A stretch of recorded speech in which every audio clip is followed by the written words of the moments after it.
오늘 우리가 함께 나눌 말씀은요, 이사야 6장 9절부터 13절까지 말씀입니다. 오늘 우리가 함께 이렇게 나누고자 하는 말씀은요, 이사야 6장 9절에서 13절까지입니다.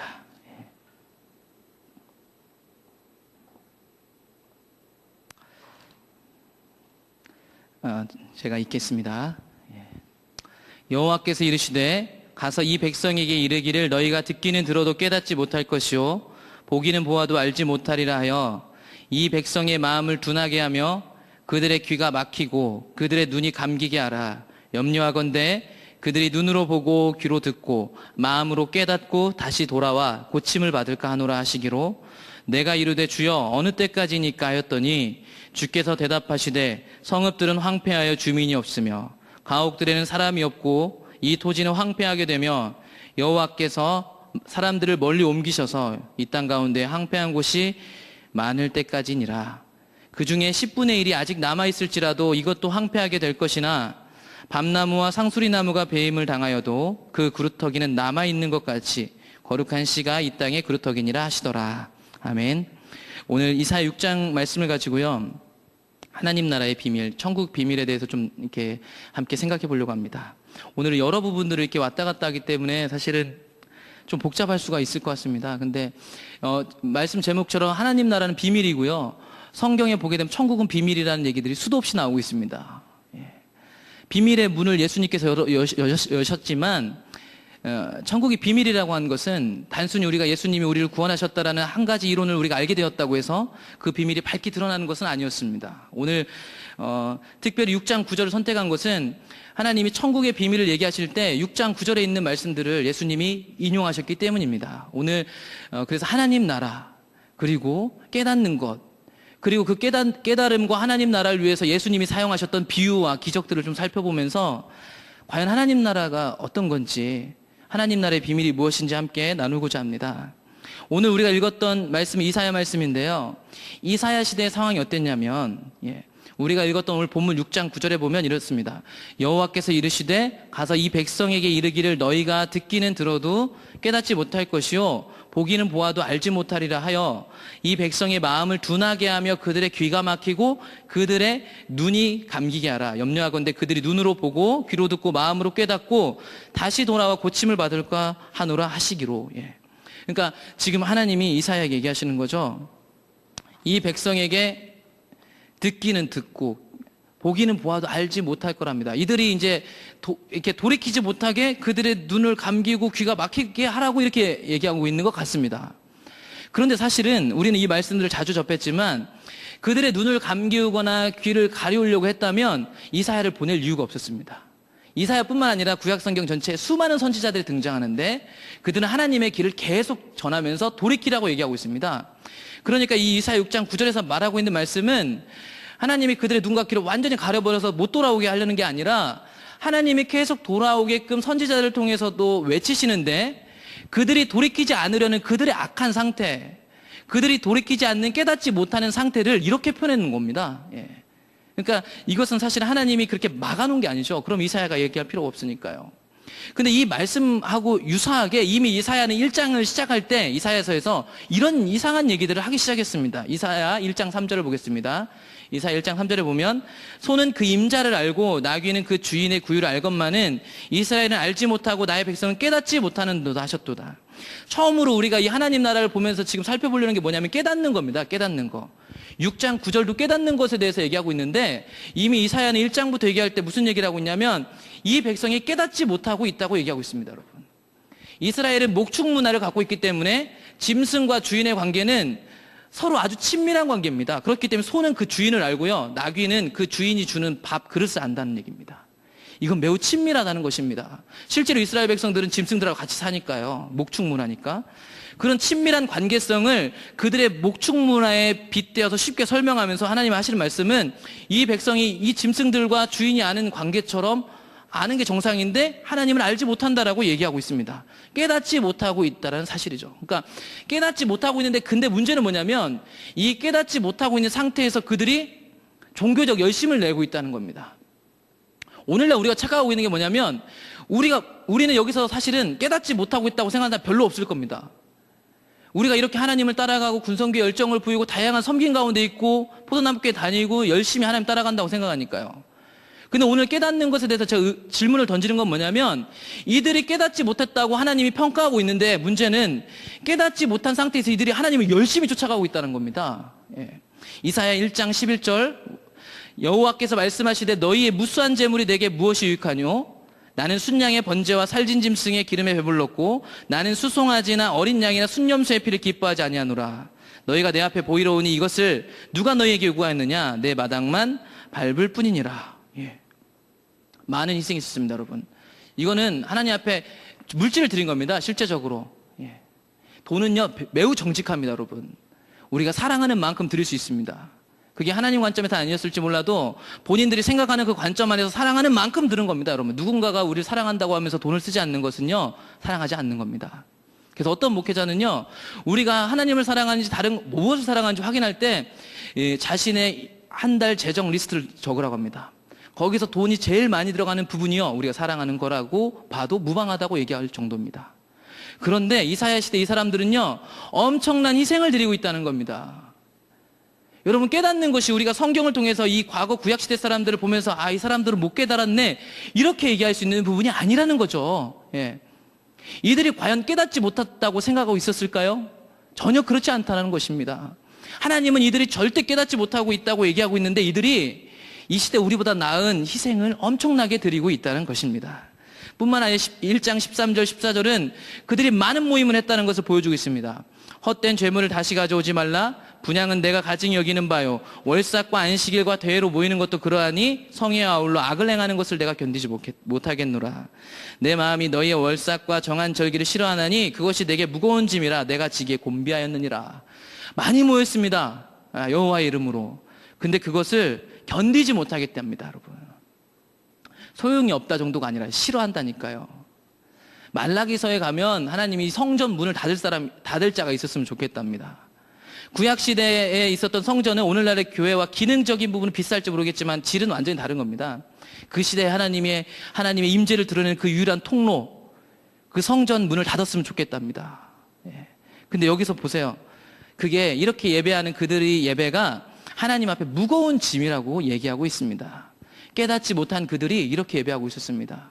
우리의 예배가 이들의 예배보다 훨씬 낫지 않습니다. 예. 훨씬 타락했고 훨씬 부패했는데도 불구하고 우리가 깨닫지 못하고 있다라고 이렇게 생각하는 사람이 별로 없습니다. 그리고 15절에 가보면 그래서 하나님 말씀하시죠. 너희가 손을 펼 때 내가 내 눈을 너희에게서 가리고 너희가 많이 기도할지라도 내가 듣지 아니하리니 이는 너희의 손에 피가 가득함이라. 이들이 이것 때문에 돌이켜서 많이 기도할 수도 있고요. 예. 하나님 앞에 계속 이렇게 하나님 앞에 손을 펼 수도 있다라는 겁니다. 그러니까 지금 1년에 이들의 의식들을 보게 될 때 이들이 기도도 많이 했다는 것을 알 수 있습니다, 여러분. 그러니까 우리가요, 기도 생활을 많이 한다고 또 깨닫는 것도 아닐 수도 있다라는 겁니다, 여러분. 예. 성경은 우리의 기도의 방향성에 대해서 분명히 얘기하고 있고요. 예. 우리의 기도가 정말 하나님 안에 있는지 확인하고 점검되어져야 합니다, 날마다. 예. 이들이 드렸던 이 세 가지 의식만 보더라도 깨닫는 것, 예. 하나님의 길을 아는 것들은요, 우리가 십자가 복음을 알고 이런 어떠한 이론들과 성경을 많이 읽어서 전체적인 맥을 알았다는 것이 아니라는 사실을 금방 알게 됩니다. 그렇다면 이 깨닫는 건 뭘까요? 깨닫는 거. 예수님이에요. 예수님 시대 때 이 이사야 말씀을 가지고 얘기하고 있습니다. 그 얘기를 하는 대표적인 말씀이 마태복음 13장 10절부터 나옵니다. 오늘은 이 마태복음 13장 10절에 나오는 씨 뿌리는 비유에 대한 제가 얘기를 하고자 하는 게 아니라 여기서 하나님이 하나님 나라의 비밀을 얘기하면서 하는 이 비유 얘기를 살펴볼 겁니다. 이게 제가 지금까지 살펴봤던 깨닫는 것과 하나님 나라가 비밀이라는 사실들과 매우 밀접하게 연관되어 있습니다. 예. 마태복음 13장 10절을 보겠습니다. 제자들이 예수께 나와 이르되 어찌하여 그들에게 비유로 말씀하십니까? 대답하여 이르시되 천국의 비밀을 아는 것이 너희에게는 허락되었으나 그들에게는 아니 되었나니 무릇 있는 자는 받아 넉넉하게 되되 없는 자는 그 있는 것도 빼앗기리라.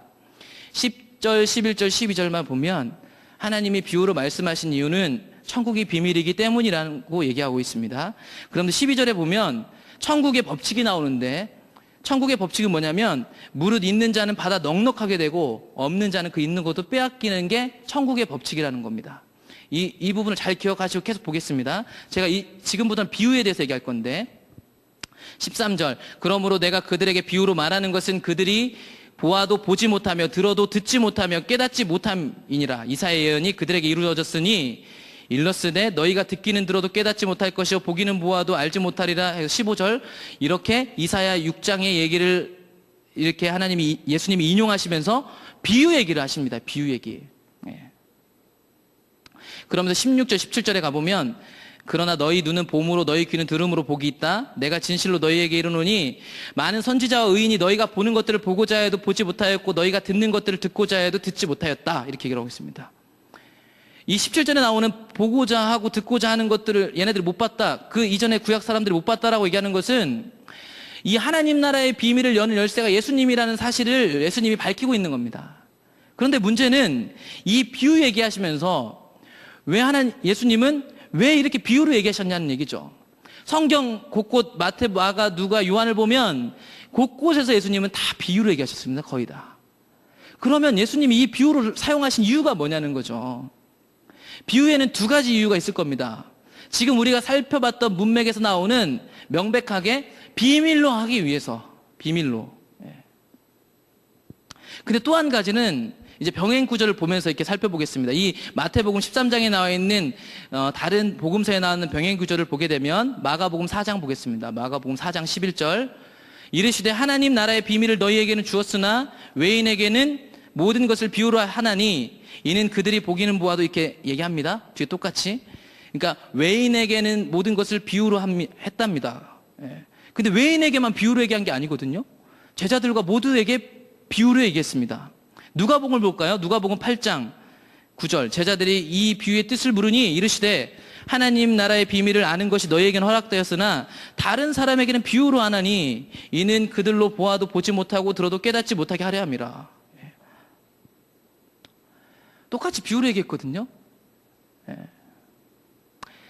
마가복음 4장 33절 비유로 다른 부분에 얘기하는 부분을 또 볼게요. 마가복음 4장 33절 의문을 가지고 계속 좀 성경 보십시오. 마가복음 4장 33절 예수께서 이러한 많은 비유로 그들이 알아들을 수 있는 대로 말씀을 가르치시되 비유가 아니면 말씀하지 아니하시고 다만 혼자 계실 때 그 제자들에게 모든 것을 해석하셨더라.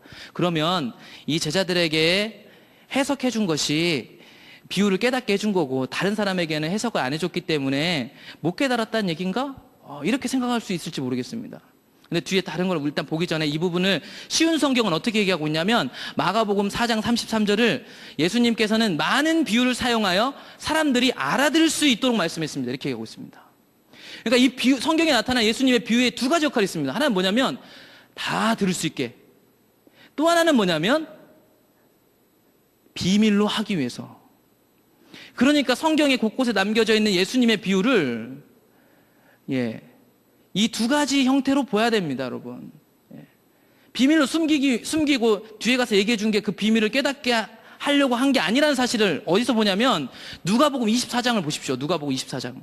예수님이 십자가에 못 박히시고 이제 부활하셨는데 제자들이 이제 엠마오로 가는 제자들 얘기를 들어보십시오. 이 제자들은 비유를 얘기하자마자 항상 제자들은 불러가서 예수님한테 이 비유에 대한 풀이를 받았던 사람들입니다. 그러면 이 사람들은 깨닫고 있어야 됩니다. 그런데 24장 17절 보겠습니다. 예수께서 이르시되 너희가 길 가면서 서로 주고받고 하는 이야기가 무엇이냐 하시니 두 사람이 슬픈 빛을 띠고 머물러 서더라. 그 한 사람인 글로바라 하는 자가 대답하여 이르되 당신이 예루살렘에 체류하면서도 요즘 거기서 된 일을 혼자만 알지 못하느냐.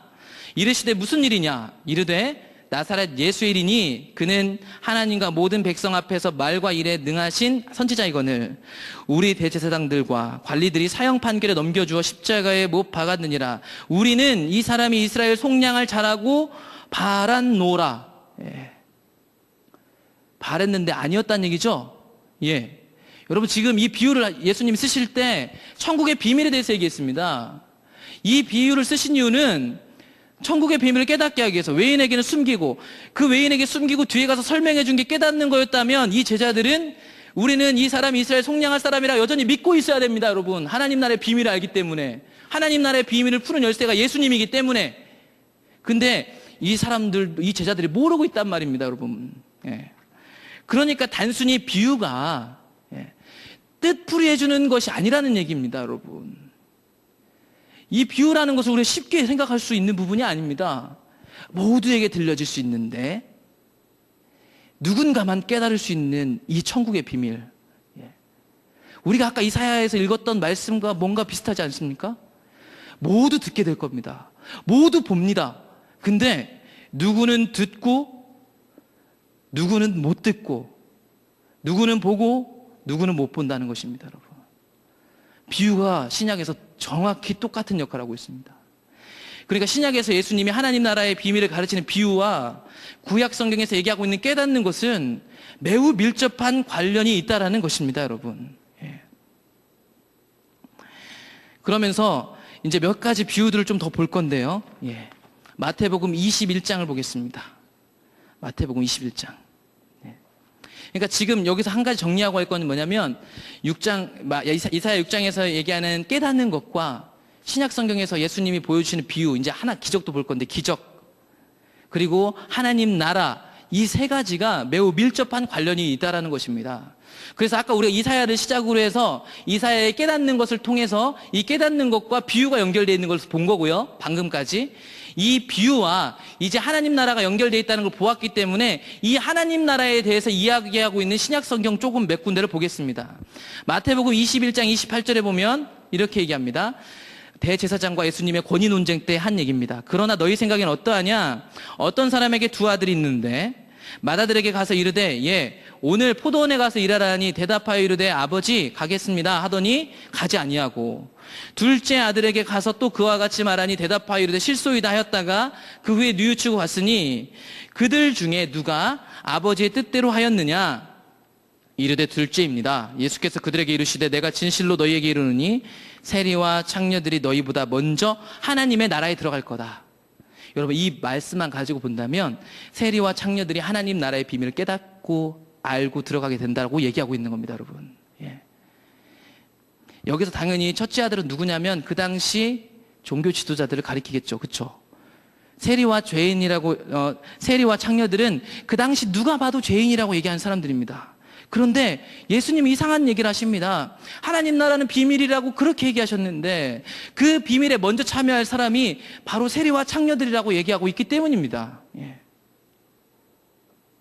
혼인잔치 비유, 마태복음 22장에 가면 이 앞에서 얘기했던 21장의 이 비유를 다시 한번 더 강화해주고 보완해주는 역할을 하고 있습니다. 혼인잔치 비유를 하고 있는데 22장 1절 예수께서 다시 비유로 대답하여 이르시되, 예, 비유로 계속 얘기하고 있습니다. 천국은 천국의 비밀에 대해서 얘기하고 있는 거죠. 마치 자기 아들을 위하여 혼인잔치를 베푼 어떤 임금과 같으니 그 종들을 보내어 그 청한 사람들을 혼인잔치에 오라 하였더니 오기를 싫어하거늘. 여러분 이스라엘의 혼인잔치 그들의 초청 문화는 어떤 거냐면 미리 다 초청이 된 겁니다. 여기서 초청한 사람은 갑자기 와 이렇게 해서 초청에 거절한 사람이 아니에요. 이미 다 오기로 된 사람들이라고 봐야 됩니다. 그런데 그들이 22장 4절에 가보면 이제 거절하죠. 다시 다른 종들을 보내며 이르되 청한 사람들에게 이르기를 내가 오찬을 준비하되 나의 소와 살진 짐승을 잡고 모든 것을 갖추었으니 혼인잔치 오소서. 다시 한번 간 겁니다. 하였더니 그들이 돌아보지도 않고 한 사람은 자기 밭으로 한 사람은 자기 사업하러 가고 그 남은 자들은 종들을 잡아 모욕하고 죽였습니다. 이들이 왜 거절하고 있나요? 자기 일 때문에 거절하고 있습니다. 이미 초청에 응한 사람입니다. 앞에 보았던 21장에 나오는 큰아들처럼 예 가겠습니다 했던 사람들입니다. 근데 자기들 일들로 인하여 이 사람들이 가기를 거절하는 겁니다. 그래서 22장 7절에 가면 임금이 노하여 군대를 보내어 그 살인한 자들을 진멸하고 그 동네를 불사르고 이에 종들에게 이르되 혼인잔치는 준비되었으나 청한 사람들은 합당하지 아니하니 내 거리 길에 가서 사람을 만나는 대로 혼인잔치에 청하여 오라 한대. 이 사람들은 이미 처음에 초청된 사람이 아닙니다. 혼인잔치 합당하지 않은 사람입니다. 아까 21장에 보는 두 번째 아들, 예, 그 아들에 해당하는 사람들입니다, 여러분. 그래서 이 종들이 내거리 가서 아무나 불러오는데 이 아무나가 누구냐면요. 22장 10절 종들이 길에 나가 악한 자나 선한 자나 만나는 대로 모두 데려오니 혼인잔치에 손님들이 가득했습니다. 여러분, 이 혼인잔치에 가득했던 사람들의 정체가 누가복음에 있는 병행구절 14장에 보면 나와 있는데 똑같은 말씀인데요. 누가복음 14장 21절, 종이 돌아와 주인에게 그대로 고하니 이에 집주인이 노하여 그 종에게 이르되 빨리 시내와 거리와 골목으로 나가서 가난한 자들과 몸 불편한 자들과 맹인들과 저는 자들을 데려오라고 하셨습니다. 예. 여러분, 우리가 여기서 이제 다시 한번 정리하고 들어갈 게 뭐냐면, 세리와 창녀, 여기 나오는 가난한 자들, 몸 불편한 자들, 맹인들, 저는 자들은요, 그 당시에 동일하게 하나님으로부터 잘못했기 때문에 저주를 받았다고 봐도 합당할 만큼 그들의 인식 속에 있었던 사람들입니다. 누가 봐도 죄인들입니다. 근데 이런 사람들이 지금 하나님 나라의 혼인잔치에 초청되고 있다는 사실을 우리가 보는 겁니다. 물론 아까 우리 21장에 보았던 것처럼 그냥 무조건 세리고 창녀라고 되는 건 아니었습니다. 뉘우침이 앞에 전제되어 있었습니다. 그렇기 때문에 마태복음 22장은 그 부분을 확실해주고 있는 겁니다. 11절에서 임금이 그렇게 들어온 저는 자, 가난한 자, 세리, 창녀 이런 사람들을 들어올세 거기서 예복을 입지 않은 한 사람 봤답니다. 예복. 그러니까 뉘우쳐한다는 거죠. 그 혼인잔치에 참석하기 위해서는 조건이 필요하다는 것입니다. 뉘우침, 돌이킴, 거룩한 예복이 준비돼야 하는 거죠. 예. 이 사실을 볼 때 단순히 세리와 창녀라고 해서 가난하고 병든 자라고 해서 무조건 하나님 나라의 비밀이 밝혀지는 건 아니고 그 가운데 돌이킨 사람이 하나님 나라의 비밀을 보게 되는 것입니다, 여러분. 그러면서 22장 14절에 보면 이런 얘기가 나옵니다. 청함을 받는 자는 많되 택함을 입은 자는 적으니라. 여러분, 이 말씀이 지금까지 우리가 이사야에서 봤던 말씀하고 다 통하고 있습니다. 예. 청함을 받은 자는 많답니다. 모두 듣습니다, 여러분. 비유는 다 듣습니다, 여러분. 근데 택함을 받은 사람은 없습니다. 천국의 법칙이 그랬습니다. 그리고 이사야 6장 9절은 듣기는 들어도 깨닫지 못하고 보기는 보아도 알지 못한다는 얘기는 다 들을 수 있고 다 볼 수 있다는 겁니다. 근데 누군가는 보고 누군가는 깨닫지 못한다고 얘기하고 있는 거고, 아까 우리 마태복음 13장 11절 12절에서 보는 것처럼 천국의 비밀을 얘기하면서 12절에 무릇 있는 자는 받아 넉넉하게 되고 없는 자는 그 있는 것도 빼앗깁니다. 보는 사람은 계속 보는 겁니다, 여러분. 예. 없는 사람은요, 갖고 있는 것까지도 계속 못 보기 때문에 계속 빼앗기는 겁니다. 예. 달란트 비유에서도 나와요. 마태복음 25장에 보면 달란트 비유할 때 우리가 잘 아는 것처럼 25장 29절에 무릇 있는 자는 받아 풍족하게 되고 없는 자는 그 있는 것도 빼앗긴다, 이렇게 얘기를 하고 있습니다. 이게 천국의 비밀입니다. 천국의 법칙이죠. 보는 사람은 계속 보고 못 보는 사람은 계속 못 보는, 깨닫는 사람은 계속 깨닫게 돼서 천국의 비밀을 소유하기 때문에 하나님 나라로 더 전진해 나가고, 못 보는 사람은 있는 것까지 빼앗겨서 점점 하나님에게서 멀어지는 것, 그게 깨닫는 것, 비유, 하나님 나라와 밀접하게 관련이 있다는 것입니다, 여러분. 근데 신기한 것은, 여기서 우리가 발견하는 것은, 아무튼 이 하나님 나라의 비밀에 참여하기 위해서는 가난한 자, 맹인, 저는 자, 세리, 창녀가 유리합니다, 여러분. 신약 성경은 그걸 얘기하고 있습니다. 구약 성경도 좀 이따 볼 텐데, 신기한 것은 이 깨닫는 데 있어서 이런 사람들이 우리보다 유리할 수 있다는 것입니다, 여러분. 그 비밀을 좀 이따 볼 텐데, 예, 비유뿐만 아니라 이 땅에 예수님이 하나님 나라를 전할 때 가장 많이 사용했던 게 뭐냐면 비유뿐만 아니라 기적이었습니다. 기적. 예, 기적. 하나님 나라의 비밀을 알리기 위해서 대표적인 기적으로 제가 요한복음 9장을 보겠습니다. 요한복음 9장. 요한복음 9장을 보는 이유는 이 기적을 통해서 이 깨닫는 것, 하나님 나라의 비밀을 보는 것과 보지 않는 것이 명백하게 9장, 10장에 드러나고 있기 때문입니다. 요한복음 9장은요, 우리가 잘 아는 날 때부터 맹인 이야기가 나오는데요. 날 때부터 맹인이 눈을 딱 뜨게 되자 종교 지도자들 사이에서 문제가 된 겁니다. 왜냐하면 예수님이 그 눈을 뜨게 해준 날이 안식일이었기 때문이죠. 그래서 그들에게 이게 종교적 불편을 준 겁니다. 예. 그래서 그 눈 뜬 그 맹인을 데려다가 어떻게 된 일인지 확인하고 부모까지 데려다가 확인합니다. 예. 그러는 과정 속에서 9장 30절에 보면 이 맹인, 눈을 뜬 이 맹인하고 이야기하는 장면이 나오는데 이렇게 있습니다. 그 사람이 대답하여 이르되 이상하다. 이 사람이, 여기서 이 사람이 예수님을 가리키겠죠. 내 눈을 뜨게 하였으되 당신들은 그가 어디서 왔는지 알지 못하는도다. 하나님이 죄인의 말을 듣지 아니하시고 경건하여 그의 뜻대로 행하는 자의 말을 들으시는 줄을 우리가 아나이다. 창세 이후로 맹인으로 난 자의 눈을 뜨게 하였다 함을 듣지 못하였으니 이 사람이 하나님께로부터 오지 아니하였으면 아무 일도 할 수 없으리다. 여러분, 맹인의 고백을 보십시오. 기적이라는 것은 서로 이 기적에 대해서 이렇게 논란을 가질 필요가 없는 겁니다, 여러분. 날 때부터 맹인이 눈을 뜨게 된 사실은요, 신학적 논쟁 자체도 필요 없는 건데요. 이 종교 지도자들은요, 그 기적을 똑같이 보고도 부모님들과 이 실제로 눈뜬 사람을 데려다가 신문을 하면서도 하나님 나라의 비밀을 못 보고 있습니다. 근데 이 맹인이었던 사람은 눈을 뜨게 돼서 이 사람들과 신문 과정에서 하는 얘기를 보십시오. 이 사람이 내 눈을 뜨게 했는데 이런 일은 일어날 수 없는데요. 이건 하나님이 보내신 자가 아니면 될 수 없는 일 아닙니까? 라고 이야기하고 있습니다. 우리가 아까 가난한 자, 병든 자, 저는 자들 얘기했습니다. 이 사람은요, 장애인이었습니다. 보지 못하는 자. 근데 이 사람이 지금 하나님 나라의 비밀을 보게 된 것 같습니다. 뒤에 가면 더 확실해지는데 35절 볼까요? 9장 35절. 예수께서 그들이 그 사람을 쫓아냈다. 여기서 그 사람은 맹인이었다, 눈뜬 사람입니다. 그 사람을 쫓아냈다 하는 말을 들으셨더니 그를 만나서 이르시되 네가 인자를 믿느냐? 이렇게 얘기합니다. 여러분, 이스라엘 백성들에게는 메시아 사상이 매우 팽배했는데 눈 뜨지 못하고 맹인으로 태어난 이 사람은 어쩌면 많은 말씀들을 귀로는 들었을지 모르겠지만 하나님 나라의 비밀에 대해서는 사실은 잘 모르는 사람이었습니다. 36절. 대답하여 이르되 주님, 그가 누구십니까? 내가 믿을게요. 이렇게 하고 있습니다. 여러분, 여기에서 이 논쟁의 대상이 되는 종교 지도자들은 구약 성경을 통틀어서 메시아 사상에 대해서 정통한 사람들입니다. 하나님의 길, 하나님의 나라에 대해서 누구보다 설교를 잘하고 알았을 것입니다. 근데 이 맹인은 이 말만 보더라도 하나님 나라에 대해서 잘 몰라요. 메시아에 대해서도 잘 모르는 것 같습니다. 그런데 그 예수님이 자기 눈을 뜨게 해줬기 때문에 제가 믿을게요 얘기하고 있는 거예요. 37절. 예수께서 이르시되 내가 그를 보았거니와 지금 너와 말하는 자가 그다. 38절. 이르되 주여 내가 믿나이다 하고 절하는지라. 이 사람은 천국 비밀에 참여하게 된 겁니다, 여러분. 근데 바로 그 뒤에 39절에 보면 예수께서 이르시되 내가 심판하러 이 세상에 왔으니 보지 못하는 자들은 보게 하고 보는 자들은 맹인이 되게 하려 함이라. 여러분, 집에 가서 잘 묵상해 보십시오. 이런 말씀들의 일련이 이사야 6장 9절 말씀하고 다 통하고 있습니다.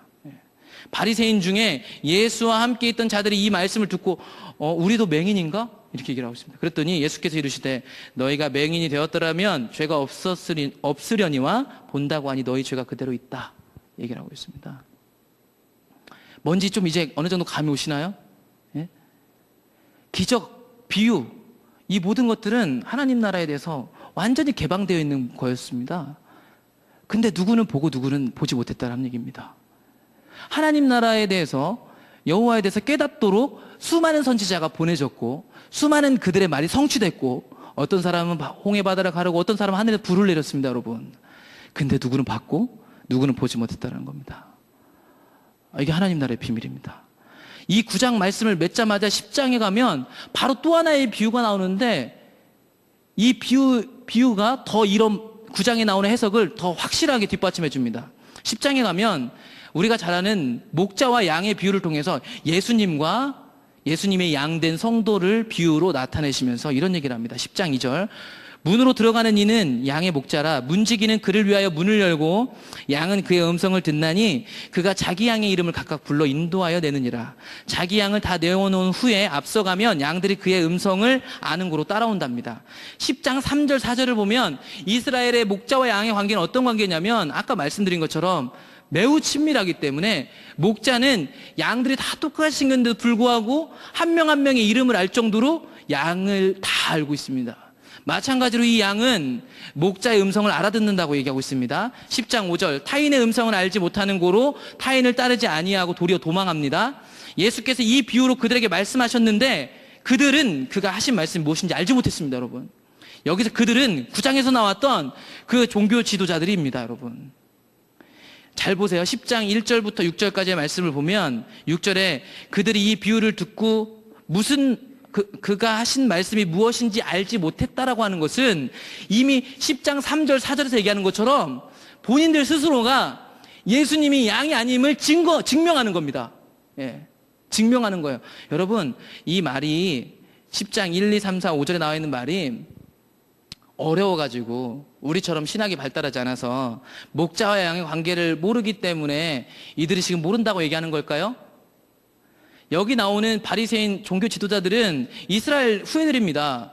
목축 문화를 해왔습니다. 그렇기 때문에 누구보다 목축에 대해서 잘 알고 있는 사람들입니다.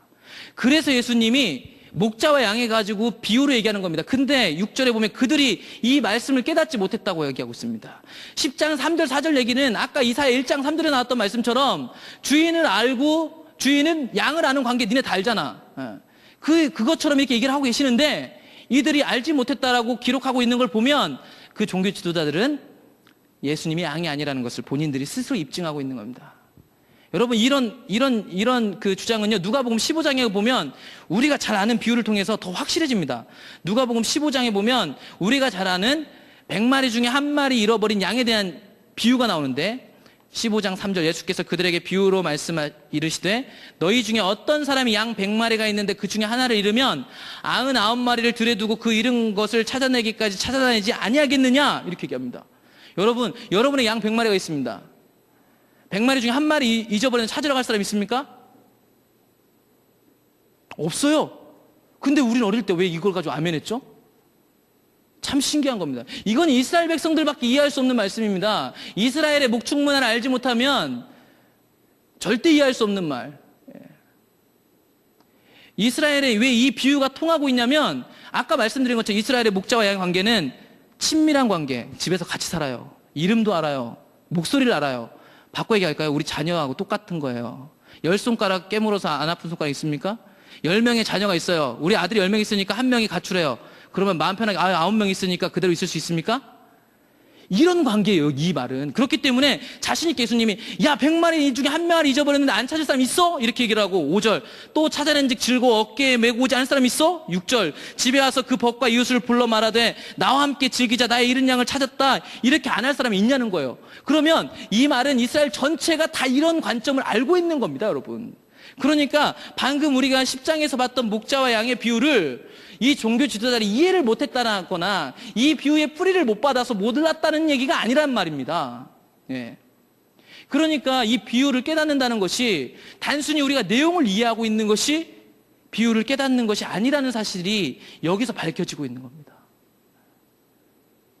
다시 한번 정리하고 가면 우리가 예수를 믿고 예수를 따라가고 하나님 나라를 구하고 하나님 자원으로 사는 그것들을 이해하고 있다고 해서 우리가 하나님 나라를 깨닫고 있고 사는 게 아닐 수 있다는 겁니다, 여러분. 여기 나오는 성경의 수많은 사람은 우리보다 더 낫습니다. 우리보다 설교 더 잘하고 성경을 더 잘합니다, 여러분. 예. 근데 그들이 깨닫지 못하고 있다고요. 성경이 분명히 얘기하고 있고. 예수님 당시에 가장 예수님을 잘 알아봐야 했던 그들이 어떻게 보면 하나님 나라를 가장 열망했던 그들이 예수님을 못 알아보고 있단 말입니다, 여러분. 비유로 했고 다 들을 수 있게 했고 기적을 보여줬는데도 왜 못했냐는 얘기죠, 여러분. 근데 단 여기서 하나님 나라 그 비밀에 참여할 수 있었던 사람들이 성경을 보면 신기하게도 돌이킨 가난한 자, 맹인 저는 자, 세리 창녀였다라는 사실이 우리에게 눈에 띄을 뿐입니다. 여러분, 우리는 세리와 창녀들이 될 수 없습니다, 사실은. 우리가 또다시 나가서 로마서 말씀처럼 은혜 안에 거하겠다고 죄를 더하겠습니까? 은혜를 누리겠다고 더 나쁜 짓 하고 다니겠습니까? 그럴 수 없습니다. 근데 신약 성경을 보면 이 하나님 나라의 비밀에 참여했던 사람들이 대부분 가난한 자, 맹인, 저는 자, 세리와 창녀였고 좀 이따 보겠지만 그 당시 종교 지도자는 예수님을 뭐라고 불렀냐면 세리와 창녀, 죄인들의 친구라고 얘기하고 있습니다. 이들이 하나님 나라에 참여할 수 있었던 비밀은 뭘까요? 담임 목사님께서 자주 인용하는 말씀이시기도 한데요. 이사야 66장 2절을 보겠습니다. 이사야 66장 2절에 보면 하나님을 떠난 그들에게 회복을 얘기하실 때 이런 얘기들 하죠. 나 여호와가 말하노라 내 손이 이 모든 것을 지었으므로 그들이 생겼느니라. 무릇 마음이 가난하고 심령에 통회하며 내 말을 듣고 떠는 자 그 사람은 내가 돌보려니와 소를 잡아 드리는 것은 살인함과 다름이 없이 하고 어린 양으로 제사 드리는 것은 개의 목을 꺾음과 다름이 없이 하며 드리는 예물은 돼지의 피와 다름이 없이 하고 분향하는 것은 우상을 찬송함과 다름이 없이 행하는 그들은 자기의 길을 택하며 그들의 마음은 가증한 것을 기뻐한즉 나 또한 유혹을 그들에게 택하여 주며 그들이 무서워하는 것을 그들에게 임하게 하리니 이는 내가 불러도 대답하는 자가 없으며 내가 말하여도 그들이 듣지 않고 오직 나의 목전에서 악을 행하며 내가 기뻐하지 않은 것을 택하였음이라 하시니라. 이들은 깨닫지 못하고 여전히 자기 길로 살았고, 그 가운데 하나님이 회복을 얘기하시면서 하신 말씀은 무릇 마음이 가난하고 심령에 통회하며 여호와의 말을 듣고 떠는 사람들을 여호와께서 돌본다고 얘기하고 있습니다. 이사야 66장 2절, 3절, 4절을 잘 살펴보십시오. 참 신기한 건 하나님이 계속 불렀는데 그들이 보지 않기를 작정한 것처럼 하나님 나라의 비밀을 보지 못하고 있었습니다, 여러분. 근데 그 하나님 나라의 비밀을 보는 방법이 마음이 가난하고 심령에 통회한 거랍니다. 신약 성경은 이 마음에 통회하고 심령이 가난하고 자신의 상태가 가장 약하게 표현된 사람들이 바로 누구였냐면 세리와 죄인과 가난한 자, 병든 자, 그 당시 유대교 율법과 그들의 법으로 봤을 때 저 사람들은 100% 죄인이기 때문에 그렇게 됐다라고 얘기할 수밖에 없는 처지에 있는 사람들이었습니다. 그 사람들은 누가 갈급함을 심어주지 않아도 자신들이 마음이 가난했고요. 누가 우리는 마음의 죄인입니다. 우리 죄를 회개합시다. 이런 얘기 할 필요가 없었어요. 우리가 보는 것처럼 기도에 대해서 얘기할 때도 바리새인과 세리의 기도를 비유할 때도 성경에 보면 바리새인은 서서 하나님 앞에 기도했지만 그 사람 가슴 치고 말도 못하고 그 기도를 하나님 받으신다고 얘기하고 있습니다. 예. 왜냐하면 그 마음이 가난하고 심령에 통회하는 것이 있었기 때문입니다. 그래서 우리가 잘 아는 마태복음 5장에 보면 예수님이 이 땅에서 산상수훈 하나님 나라의 비밀을 말씀하기 시작했을 때 제일 처음에 했던 말씀이 뭐냐면 마태복음 5장 1절 예수께서 무리를 보시고 산에 올라가 앉으시니 제자들이 나온지라 입을 열어 가르쳐 이르되 심령이 가난한 자는 복이 있나니 천국이 그들의 것임이요 라고 얘기하고 있습니다. 여러분, 왜 세리와 창녀가 천국에 먼저 들어가는지 아시겠습니까? 왜 세리와 창녀가 우리와 다르게 하나님 앞에 돌이키는데 유리한지 아시겠습니까? 그들은 심령이 가난하기 때문입니다. 마음이 가난해서 통회하기 때문입니다. 누가 죄인이라고 그렇게 얘기하지 않아도 본인이 자신의 죄인임을 인정할 수밖에 없는 그 처지. 그렇다고 우리가 아까 말씀드린 것처럼 그러면 우리는 어떻게 하냐는 말이죠. 예. 우리는 어떻게 하냐는 말입니다. 우리가 은혜 안에 더하려고 더 죄를 짓고 다니겠습니까? 세리와 창녀처럼 죄를 짓겠습니까? 예. 성경은 그 부분에 대해서 우리가 아까 이사야 1장에 나눴던 그들의 종교의식과 그 부분에 대해서 하나님 얘기하실 때 그들의 돌이킴 앞에 어떤 얘기를 하시냐면 이사야 1장 16절 보겠습니다. 이사야 1장 16절에 보면 이런 얘기 나오죠. 16절 17절 너희는 스스로 씻으며 스스로 깨끗하게 하여 내 목전에서 너희 악한 행실을 버리며 행악을 그치고 선행을 행하며 정의를 구하며 학대받는 자를 도와주며 고아를 위하여 신원하며 과부를 위하여 변호하라 하셨느니라. 여러분, 그들에게 이사야 시대에 그들이 하나님을 떠났음을 얘기하면서 하나님이 해법으로 주는 게 뭔지 아십니까? 16절 17절에 있는 내용이었습니다. 그건 뭐냐면 고아와 과부를 위해서 변호하라는 것입니다. 여러분, 신약 성경에서 얘기하는 가난한 자, 병든 자, 창녀, 세리들과 가장 유사하게 구약 성경에서 찾을 수 있는 사람이 누군지 아십니까? 고아와 과부입니다. 그래서 그들에게 주셨던 십계명을 기반으로 한 그들의 율법을 다 보면 고아와 과부한테 잘하라고 얘기하고 있습니다. 왜 그러냐면 출애굽기 22장에 보면 그 얘기 나와 있습니다. 출애굽기 22장 21, 22, 23에 보면 이렇게 나와 있습니다. 너는 이방 나그네를 압제하지 말며 그들을 학대하지 말라. 너희도 애굽 땅에서 나그네였음이라. 너는 과부나 고아를 해롭게 하지 말라. 내가 만일 그들을 해롭게 함으로 그들이 내게 부르짖으면 내가 반드시 그 부르짖음을 들으리라. 이스라엘 백성들을 구원해 하시고 하나님이 이스라엘 백성들에게 율법으로 십계명을 주시고 십계명으로 비롯해서 그들의 규례와 법도들이 생겨났는데 그 중에 하나가 뭐냐면 나그네, 고아, 과부를 함부로 하는 것이 아니라는 것을 명시했습니다. 바꿔 얘기하면 그들을 도와주라고 얘기했습니다. 왜냐하면 23절 그들이 내게 부르짖으면 그 고아와 과부가 부르짖으면 내가 반드시 그 부르짖음에 해당하는 심판을 너희한테 보낼 것이야, 이렇게 얘기를 하고 있어요. 근데 여러분, 22장 23절에 있었던 말씀이 어디서 나왔던 말씀인지 아세요? 출애굽기 3장에 보면요, 이스라엘 백성 구원할 때 하나님 그 얘기를 똑같이 하셨습니다. 출애굽기 3장 7절을 볼까요? 3장 7절 여호와께서 이르시되 내가 애굽에 있는 내 백성의 고통을 분명히 보고 그들의 감독자로 말미암아 부르짖음을 듣고 그 근심을 알고 3장 9절 이제 가라 이스라엘 자손의 부르짖음이 내게 달하고 애굽 사람이 그들을 괴롭히는 학대도 내가 보았으니. 여러분, 이제는 이 출애굽기 22장에 가서 이 말씀을 주셨을 때는 완전 상황이 바뀐 겁니다. 이들에게 왜 가난한 사람, 고아, 과부를 도와주라고 하냐면 그들이 그렇게 똑같았기 때문입니다. 여러분, 저는 오늘 이 깨닫고 하나님 나라의 비밀에 참여하고 하나님 나라의 그 비밀에 깨닫는 것이 단순히 고아, 과부 이 사람들 학대하는 사람 무조건 도와줘야 한다는 것을 얘기하고 싶은 게 아니라요.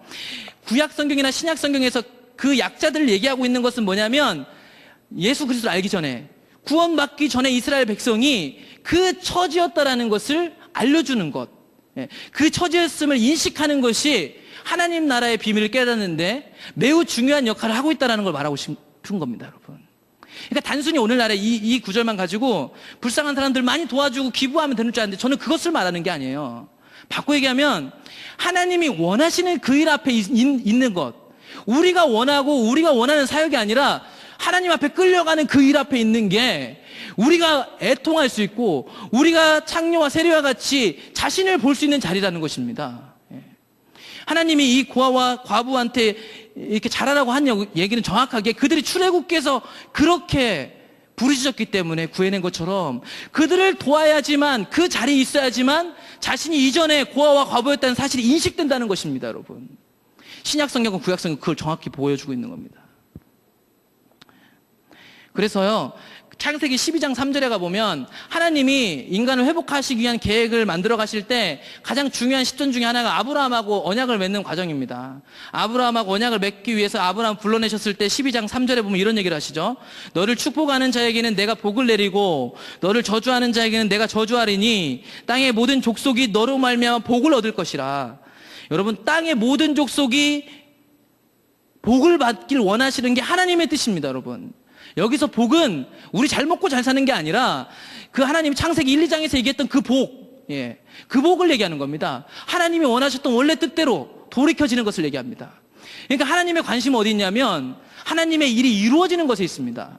그 하나님의 일이 이루어지는 것이 구약 성경과 예수님 시대는 정확하게 이 가장 복음에 취약한 그들에게 복음이 전해지는 일이었습니다, 여러분.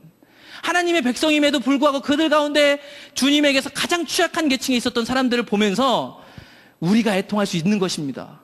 그들을 볼 때, 그들을 섬길 때, 그들 가운데 있을 때 우리가 애통할 수 있다는 사실을 하나님이 얘기하고 있는 겁니다. 오늘날로 말로 바꿔보자면 우리 각자에게 하나님 나라를 위해서 우리에게 주신 사명들이 있다는 겁니다. 여러분, 다 똑같이 설교만 할 수 없죠. 다 똑같이 예배인도만 할 수 없습니다. 다 똑같이 선교사 나갈 수 있는 거 아니고요. 다 군선교할 수 있는 거 아닙니다. 다만요, 성경대로라면 신약시대를 사는 우리는 자기를 부인하고 성령을 따르는 삶을 사는 게 우리의 믿음인데 우린 적지 않은 우리가 하고 싶은 거, 우리가 잘하는 것들을 하기 시작했다는 거죠. 하나님이 원하시는 길에 있지 않으면 우린 절대 통하지 않을 겁니다, 여러분. 우리가 원하는 길에 있으면 우리의 능숙함으로 해내기 시작하고 그것 안에서 우린 영광받기 시작할 겁니다.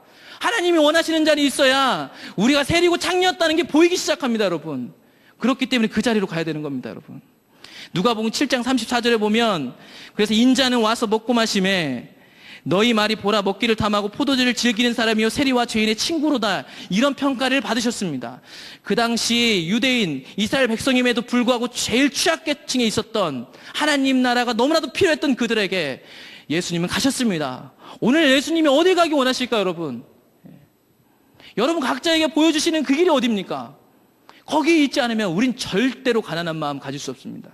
우리가 짜내는 가난한 마음 말고요, 정말 본인이 인식되는 그 가난한 마음, 하나님이 원하시는 곳에 가야 됩니다. 그래서 사도 바울은 정확하게 그렇게 살았습니다. 사도 바울은 철저하게 세리와 창녀를 대하는 사도 바울의 모습이 밝혀집니다. 이 사람은 세리와 창녀에 가지 않았죠, 사실은. 선교지에 갔는데요, 고린도전서 9장 19절에 보면 그런 부분들이 잘 보여집니다.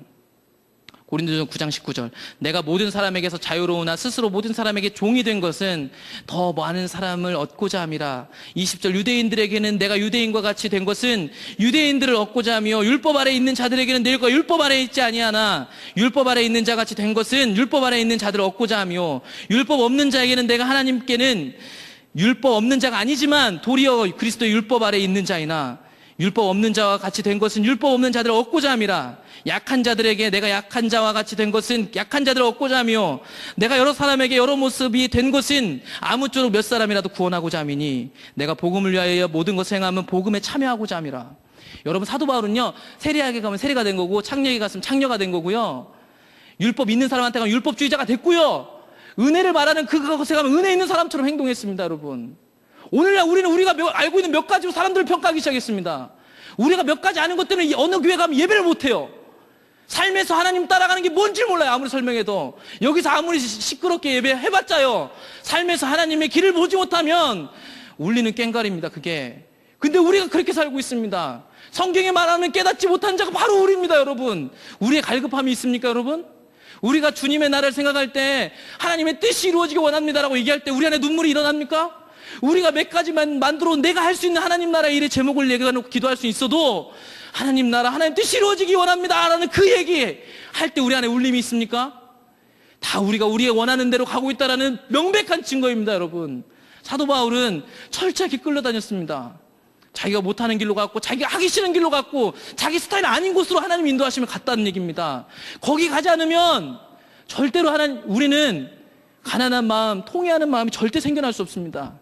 그래서 디모데전서 1장 15절에 가면 사도 바울이 자기 후배 목회자한테 미쁘다 모든 사람이 받을 만한 이 말이여 그리스도 예수께서 죄인을 구원하시려고 세상에 임하셨다라는 복음의 진수를 얘기하면서 죄인 중에 내가 괴수다라고 얘기하고 있습니다, 여러분.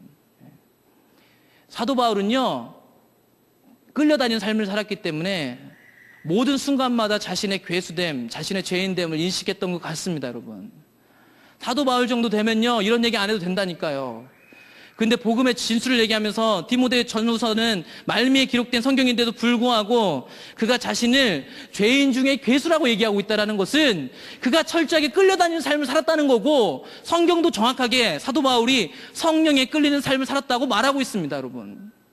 성령에 끌려다니는 삶은요, 다른 사람에게 보여지는 어떤 도덕적으로 좀 괜찮아 보이고 거룩해 보이는 그런 걸 얘기하는 게 아닙니다. 사도 바울도 죽을 때까지 자신의 연약함을 가지고 싸웠어요. 씨름했어요. 여러분, 고민했다는 거 알잖아요. 단순히 우리가 다른 사람에게 믿음 좋아 보이고 설교 잘하고 거룩하게 보이는 것이 그게 전부가 아니라 우리가 넘어지고 깨지고 때로는 실수해도요, 성령을 따라 사는 그 길 앞에 있는 게 성경이 말하는 삶입니다. 근데 우리 안에는 얼마나 왜곡됐는지 성령을 따라 살지도 않으면서 몇 가지 거룩한 옷을 입고 다른 사람에게 온유한 말을 하는 것들이 마치 성령을 따라 사는 것처럼 둔갑되어졌습니다. 여러분, 사도 바울도 죽을 때까지 이걸 가지고 싸웠습니다, 여러분. 우리는 십자가 복음을 접하고 목회자가 되고 성경을 많이 읽었기 때문에 이제 다 아는 건가요? 그런데 문제는요, 아까 우리가 읽었던 깨닫지 못하는 것, 하나님 나라의 비밀을 알지 못하는 것, 비유와 기적이 있어도 알지 못하는 사태가 이사야 6장 11절에 가면 이런 얘기로 마무리를 짓게 됩니다. 내가 이르되 주님, 그러면 어느 때까지 이렇게 될까요? 6장 11절.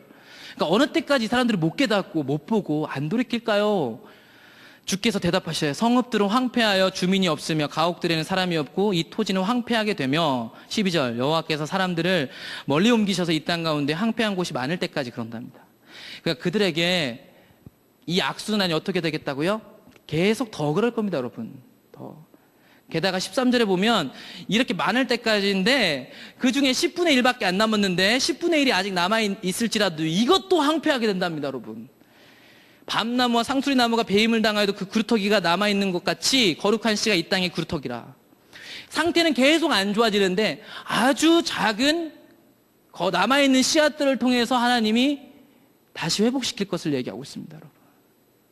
여러분, 우리 한국교회 이 상태요, 더 오래 지속될 수도 있어요. 근데 문제는 하나님의 부흥은 이 시대 가운데 깨어있는 그 남아있는 씨앗들을 통해서 일하신다는 겁니다, 여러분. 많은 사람이 그걸 추종하고 따라간다고 그게 옳다라고 착각하지 마십시오. 하나님이 원하시는 기준만이 온전한 길입니다, 여러분. 여러분, 우리가 한국교회가 다 망해도 하나님은 하나님 일을 하실 수 있어요.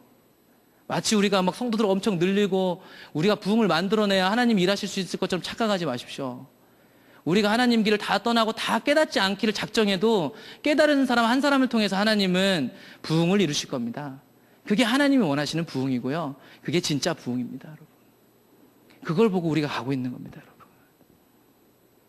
여러분, 우리가 정말 하나님의 길에 있는지 좀 확인해야 할 시점이 왔습니다. 너무 편한 생활 가운데 우리가 젖어 있습니다. 이 말은 종교적 의식을 늘려라 이런 얘기가 아니라 정말 우리가 해야 할 게 뭘까요? 그리고 우리가 안 해야 할 게 뭘까요, 여러분? 우리가 어디다 힘을 빼고 있을까요? 하나님은 우리가 어디를 가기 원하실까요? 성경과 제 개인적인 경험으로는 하나님은 늘 주님 앞에 가까이 갈수록 내가 못하는 것으로 날 초청하기 시작했습니다.